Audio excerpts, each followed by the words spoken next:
Welcome.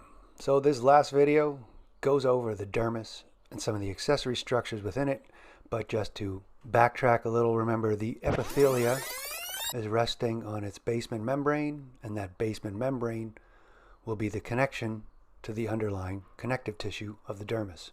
So while the epidermis, with its closely packed sheet of layered cells, is providing that barrier function, the dermis in general, consisting of fibrous connective tissue with that matrix of collagen and abundant elastin fibers, are going to provide the strength and elasticity for the mechanical strength of the skin.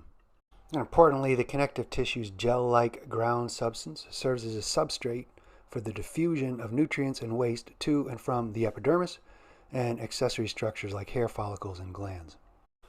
So these are brought in and out by the extensive blood supply of the dermis. So the dermis also has a host of resident immune cells that are there in the event of a breach in the epidermal layer. Blood vessels are also going to bring in immune cells if needed. Remember that connective tissue layer is the stage for the inflammation response. So unlike the epidermis, which replaces itself every month, the fibrous tissue of the dermis is relatively permanent throughout life. If there is damage to the dermis, it can be repaired, although not as cleanly as occurs in the epidermis.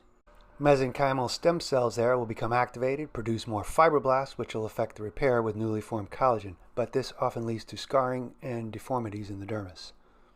So the dermis is the main layer, and then there's two sublayers based on location and the type of connective tissue. The superficial 20% layer of the dermis is called the papillary layer, which is areolar tissue with its fine capillary network, which nurses and supports the epidermis. Filtrate, leaving these capillaries, diffuse through the substrate of the loose connective tissue to the overlying epidermis.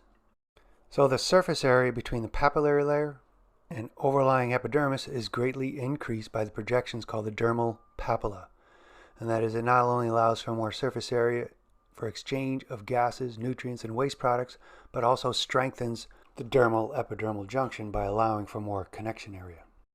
So this dermal papilla itself is not visible externally, although there is big folds on the outside of your skin that we'll call friction ridges. Note that these don't necessarily correspond to the dermal papilla. These are much larger folds. So these friction ridges help you with gripping things and also make up your fingerprints. They also have a high concentration of sweat glands in your thick skin of your palms and your feet, which for unknown evolutionary reason respond more to mental and emotional stress than actual heat stress. But those are the visible friction ridges or fingerprints, not to be confused with the underlying dermal papillary. So deep to the loose connective tissue of the papillary layer, it becomes gradually dense, irregular connective tissue, which is going to provide the strength, toughness, and elasticity of the skin with its abundance of collagen and elastic fibers. Because of the denser collagen bundles, the structures like hair glands and glandular tissue and larger blood vessels are in a more solid framework than the loose connective tissue above.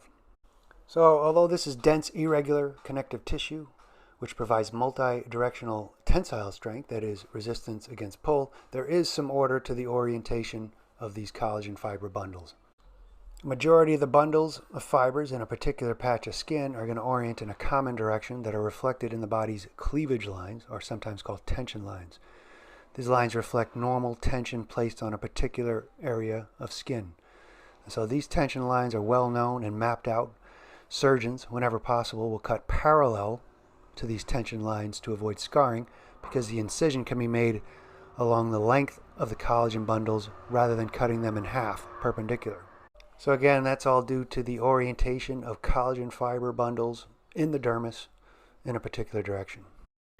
So the larger blood vessels are located in the dermis and hypodermis and branch off superficially to the deep vascular plexus of the capillaries which feed the dermis, as well as accessory structures embedded within them.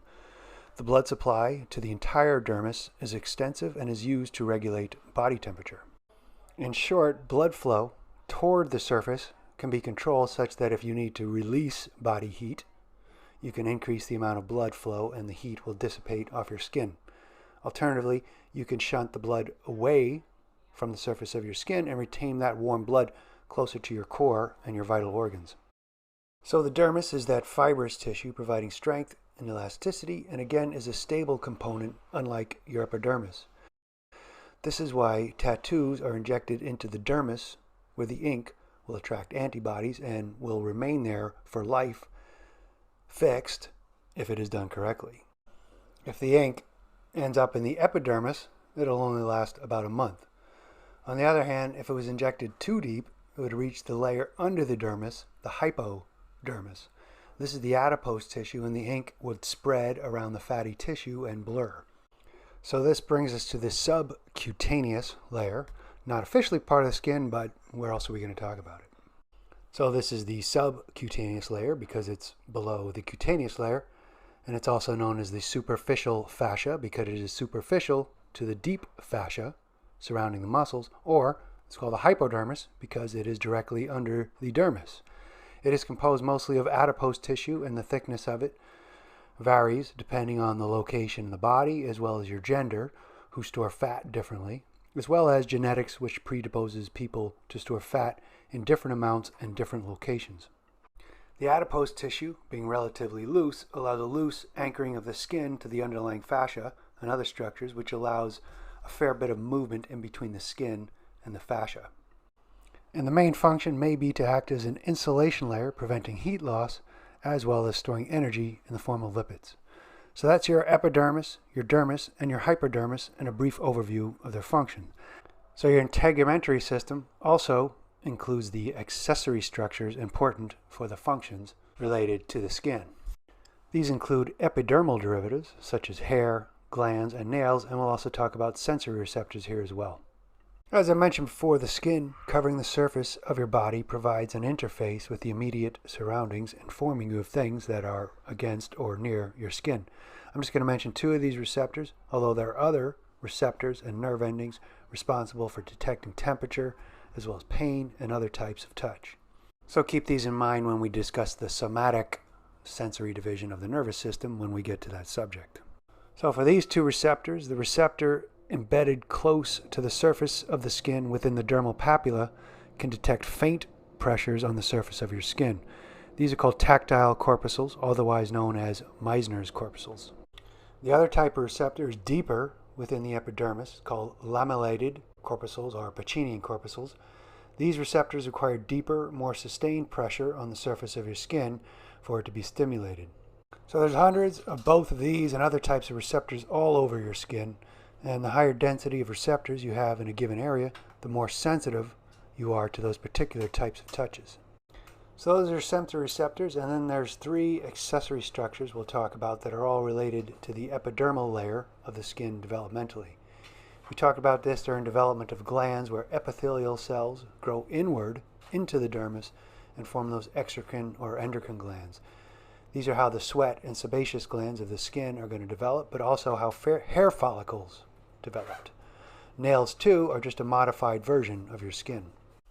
So the first thing we'll talk about here, covering most of your body in various forms, are the hair follicles, of which the shafts are the external visible part. That hair shaft itself is akin to the stratum corneum. That is, it is a layer, or shaft in this case, of keratinized cells, dead cells, although they're a little different keratin form.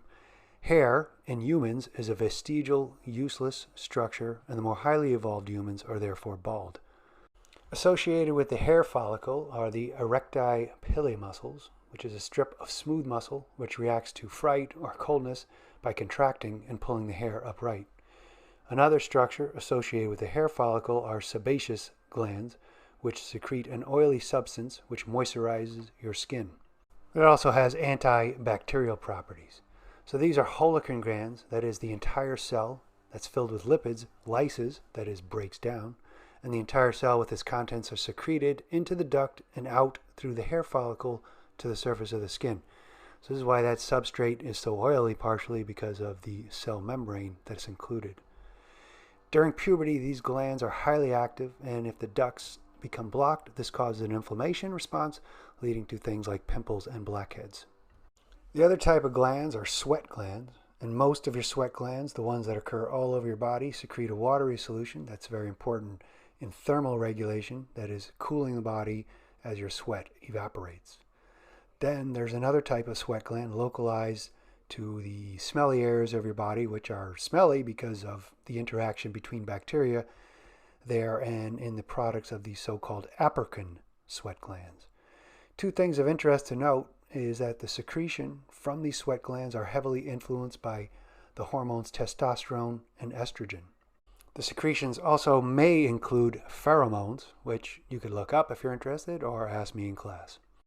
The other interesting thing is that mammary glands, which will go on to produce milk in pregnant and nursing females, are modified apocrine sweat glands. So those are your sweat and sebaceous glands, and the last accessory structure here is also due to a modification of the epidermal layer. Here, instead of the most superficial layer of the epidermis becoming the stratum corneum, it's going to become a very hard, durable, keratinized layer that make up your nails.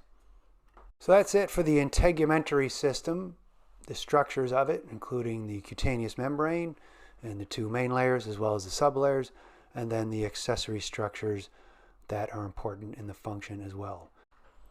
All right, so at some point after adolescence, those sebaceous glands have calmed down, your skin is going to reach its optimal appearance sometime in your 20s and 30s. After that, a lifetime of abuse from abrasion, chemicals, wind, and most damagingly, the sun start to show their harmful effects. The skin is the most visible reminder of the inevitable deterioration of your body and your mortality in general. So one big factor is the reduced activity of those basal stem cells, which result in a thinner epidermis, less likely to protect against mechanical trauma, and also repair and regeneration takes longer and longer as you get older. And this effect is magnified by the dermal blood vessels losing some permeability, and in general, the blood vessel distribution supply in the dermis is decreased. This doesn't help the hair follicles, which are producing thinner hairs or have stopped entirely producing hairs. There is reduced gland activity overall, resulting in a decreased ability to cool off with sweat and also cause drier and sometimes scaly skin because of decreased sebaceous gland activity. The other cell types in your skin also become less efficient.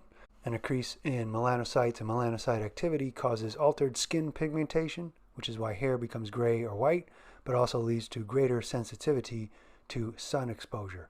The immune cells also show decreased efficiency and leave you more vulnerable to infection. There's also a drop in estrogen and testosterone, which affects your skin by affecting the distribution of fat and hair. For example, hair growth on top of your head decreases alongside increases of hair growth in your nose and your ears.